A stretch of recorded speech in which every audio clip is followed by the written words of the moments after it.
A Google quiz is just a Google form after you flip a couple extra switches. You can make an existing form into a Google quiz, or Google Classroom offers options to share Google Forms directly as quiz assignments. The quiz options are located in the Google Forms settings.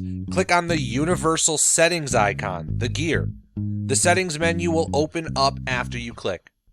Once the setting menu opens, click on the Quizzes tab to open up the quiz menu. The first option on this menu is a toggle to make this form a quiz. Google Forms have a locked mode if your students are using Chromebooks. This prevents them from opening other tabs in Chrome when they're taking a quiz.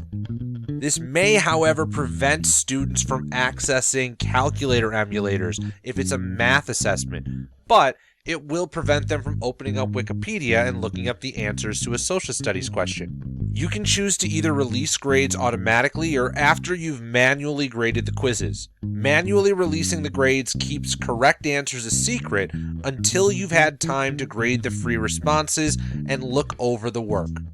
You can control what your students see. If you allow them to see missed questions, their incorrect answers will be identified when their grade is released.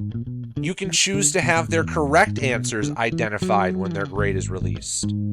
You can also show the total points for each question and the total points overall.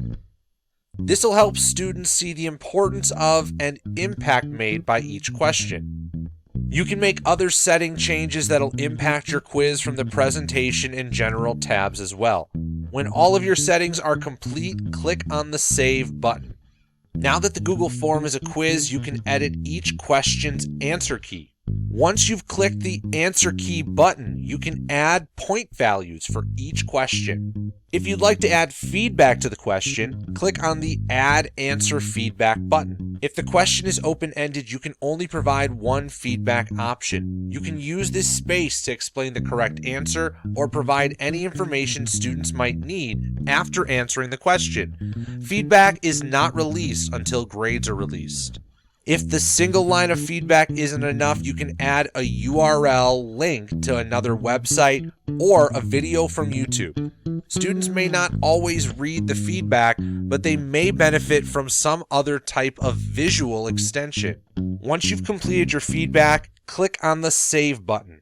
Once you've finished editing the answer key for the question, click on the Done button. Multiple choice questions will automatically grade for you and give you feedback on the student's responses. If you click on the Answer Key button, you can add points for the question. These points will be totaled at the top of the quiz for you. In order for the Google form to automatically grade the question, you need to select which answer is correct. You can even select multiple answers, but remind the students that they need to select multiple answers as well. Multiple choice questions provide more feedback options. To access them, click on the Add Answer Feedback button. You can add feedback that applies to all of the incorrect answers, but you can't leave specific feedback for each wrong answer. You can give specific feedback on the correct answer by clicking on the Correct Answers tab. You can attach a link or YouTube video to expand on your feedback. You can only provide one feedback link and video for the whole question, not for individual answers. When you've updated and proofread your feedback, click on the Save button to finalize it. When you've finished editing the answer key for the question, click on the Done button.